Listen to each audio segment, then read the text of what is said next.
ಯಡಿಯೂರಪ್ಪ ವಿರುದ್ಧವಾಗಿ ಯತ್ನಾಳ್ ಇದೀಗ ಮತ್ತೆ ಗುಡುಗಿದ್ದಾರೆ. ನಾನು ಯಡಿಯೂರಪ್ಪ ಬಗ್ಗೆ ಸಾಫ್ಟ್ ಆಗಿಲ್ಲ, ಸಾಫ್ಟ್ ಆಗುವುದೂ ಇಲ್ಲ. ಅವರ ಜೊತೆಗೆ ಯಾವತ್ತೂ ರಾಜಿನೂ ಮಾಡಿಕೊಳ್ಳಲ್ಲ. ಅದು ನಿಮ್ಮ ಡಿಕ್ಷನರಿಯಲ್ಲಿ ಒಂದು ವೇಳೆ ಇದ್ರೆ ಅದನ್ನ ತೆಗೆದು ಹಾಕ್ಬಿಡಿ ಅಂತ ಹೇಳಿ ಯತ್ನಾಳ್ ಹೇಳಿಕೆ ಕೊಟ್ಟಿದ್ದಾರೆ.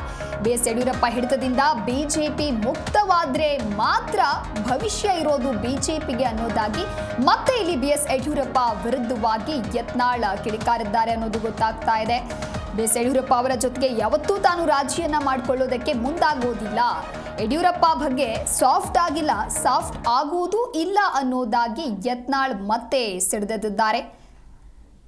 ಯತ್ನಾಳ್ ಬಿಜೆಪಿ ಪಕ್ಷದ ಫೈರ್ ಬ್ರ್ಯಾಂಡ್ ಅಂತ ಹೇಳಿ ಗುರುತಿಸಿಕೊಂಡವರು. ಈ ಮೊದಲು ಪಕ್ಷದಲ್ಲಿ ರೆಬಲ್ ಆಗಿ 6 ವರ್ಷಗಳ ಕಾಲ ಉಚ್ಚಾಟನೆಯನ್ನಗೊಂಡಿದ್ರು ಕೂಡ ಯತ್ನಾಳ್ನ ಹವಾ ಮಾತ್ರ ಕುಗ್ಗಿರಲಿಲ್ಲ. ಬಿಜೆಪಿ ನಾಯಕತ್ವದ ವಿರುದ್ಧವಾಗಿ ತನ್ನ ವಾಗ್ದಾಳಿಯನ್ನ ನಿರಂತರವಾಗಿ ಮುಂದುವರಿಸಿಕೊಂಡು ಬಂದಿದ್ದಾರೆ. ಇನ್ನು ಈ ಎಲ್ಲ ಬೆಳವಣಿಗೆಗಳ ನಡುವೆ ಹೊಸ ಪಕ್ಷ ಕಟ್ಟುವಂತಹ ಘೋಷಣೆಯನ್ನ ಕೂಡ ಮಾಡ್ತಾರೆ. ಆ ಸಂದರ್ಭದಲ್ಲಿಯೂ ಕೂಡ ಸಾಕಷ್ಟು ಚರ್ಚೆಗಳು ಆಗತ್ತೆ. ಇನ್ನು ಬಿಜೆಪಿಗೆ ಬಂದರೂ ಕೂಡ ಅಲ್ಲಿ ಬಂಡಾಯ ನಿಂತಿರಲಿಲ್ಲ. ಹಾಗಾಗಿ ಈ ಎಲ್ಲ ವಿಚಾರಗಳ ನಡುವೆ ಇದೀಗ ಮತ್ತೊಂದು ಹೇಳಿಕೆಯನ್ನ ಕೊಟ್ಟಿದ್ದಾರೆ ಯಡಿಯೂರಪ್ಪ ವಿರುದ್ಧವಾಗಿ. ಯಡಿಯೂರಪ್ಪ ಕುಟುಂಬದ ವಿರುದ್ಧ ಸಮರ ಸಾರಿದಂತಹ ಯತ್ನಾಳ್ ಗಂಭೀರ ಸ್ವರೂಪದ ಆರೋಪಗಳನ್ನ ಈ ಹಿಂದಿನಿಂದಲೂ ಕೂಡ ಮಾಡ್ಕೊಂಡು ಬಂದಿದ್ದಾರೆ. ಇದು ಮೊದಲ ಬಾರಿಯಲ್ಲ. ಹಾಗಾಗಿ ಮತ್ತೆ ಬಿಜೆಪಿಯಿಂದ ಯತ್ನಾಳ್ ಕೂಡ ಉಚ್ಚಾಟನೆಗೊಂಡಿದ್ರು. ಅಂದ್ರೆ ಪಕ್ಷದಲ್ಲಿಯೇ ಇದ್ದು ಪಕ್ಷದ ವಿರುದ್ಧವಾಗಿ ಬಹಿರಂಗ ಹೇಳಿಕೆಗಳನ್ನ ನೀಡ್ತಾ ಇದ್ರು. ಆ ಒಂದು ಕಾರಣಕ್ಕಾಗಿ ಮತ್ತೆ ಪಕ್ಷದಿಂದ ಉಚ್ಚಾಟನೆಯನ್ನ ಕೂಡ ಮಾಡಲಾಯಿತು. ಬಿಜೆಪಿ ವಿರುದ್ಧ ಯತ್ನಾಳ್ ಅಸಮಾಧಾನಕ್ಕೆ ಸಾಕಷ್ಟು ಕಾರಣಗಳು ಕೂಡ ಇವೆ. ಪ್ರಮುಖ ಅಸಮಾಧಾನ ಇರೋದು ಪಕ್ಷದ ನಾಯಕತ್ವದ ಕುರಿತಂತೆ. ಬಿಎಸ್ ಯಡಿಯೂರಪ್ಪ ಆಗಿರಬಹುದು ಅಥವಾ ಬಿವೈ ವಿಜಯೇಂದ್ರ ವಿರುದ್ಧವಾಗಿ ನಿರಂತರವಾಗಿ ವಾಗ್ದಾಳಿಯನ್ನ ನಡೆಸ್ತಾ ಬಂದಿದ್ರು ಯತ್ನಾಳ್. ಇನ್ನು ಬಿಎಸ್ವೈ ಕುಟುಂಬ ಬಿಜೆಪಿಯಲ್ಲಿ ಕುಟುಂಬ ರಾಜಕಾರಣವನ್ನ ಮಾಡ್ತಾ ಇದೆ ಅನ್ನುವಂತಹ ಆರೋಪವನ್ನ ಕೂಡ ಯತ್ನಾಳ್ ಮಾಡಿದ್ರು. ಇದೆಲ್ಲದರ ನಡುವೆ ಇದೀಗ ಮತ್ತೆ ಯಡಿಯೂರಪ್ಪ ವಿರುದ್ಧ ಕಿಡಿಕಾರಿದ್ದಾರೆ. ಯಡಿಯೂರಪ್ಪರ ಬಗ್ಗೆ ಯತ್ನಾಳ್ ಸಾಫ್ಟ್ ಆಗಿದ್ದಾರೆ, ಆ ಥರ ಏನಾದ್ರು ಇದೆಯಾ?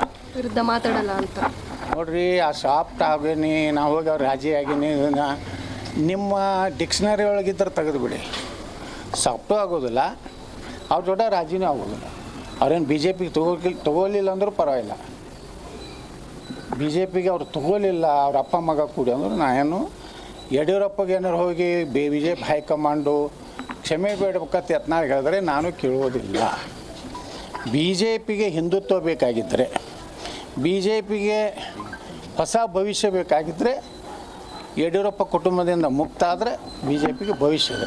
ಯಾಕಂದ್ರೆ ಬಿ ಜೆ ಪಿಗೆ ಭವಿಷ್ಯ ಇಲ್ಲ. ಸರ್, ಈಗ ಕಾಂಗ್ರೆಸ್ಸು ಕರ್ನಾಟಕದ ಗ್ಯಾರಂಟಿ ಇಡೀ ದೇಶಕ್ಕೆ ಮಾಡೆಲ್ ಅಂತಾರೆ. ಆದರೆ ಕಾಂಗ್ರೆಸ್ನ ಹಿರಿಯ ಶಾಸಕ RV ದೇಶಪಾಂಡೆ ಅವರು ಹೇಳಿದ್ದಾರೆ, ಈ ಗ್ಯಾರಂಟಿಗಳಿಂದ ಅಭಿವೃದ್ಧಿ ಆಗ್ತಾ ಇಲ್ಲ, ನಾನೇನಾದ್ರು ಮುಖ್ಯಮಂತ್ರಿ ಆಗಿದ್ದರೆ ಇದನ್ನು ತರ್ತಾನೆ ಇರಲಿಲ್ಲ ಈ ಥರ ಗ್ಯಾರಂಟಿಗಳನ್ನ ಅಂತೇಳಿ. ಅದಕ್ಕೆ ಅವರು ಮುಖ್ಯಮಂತ್ರಿ ಮಾಡಿಲ್ಲ. RV ದೇಶಪಾಂಡೆ ಅವರು ಒಬ್ಬರೇ ಹೇಳಿಲ್ಲ.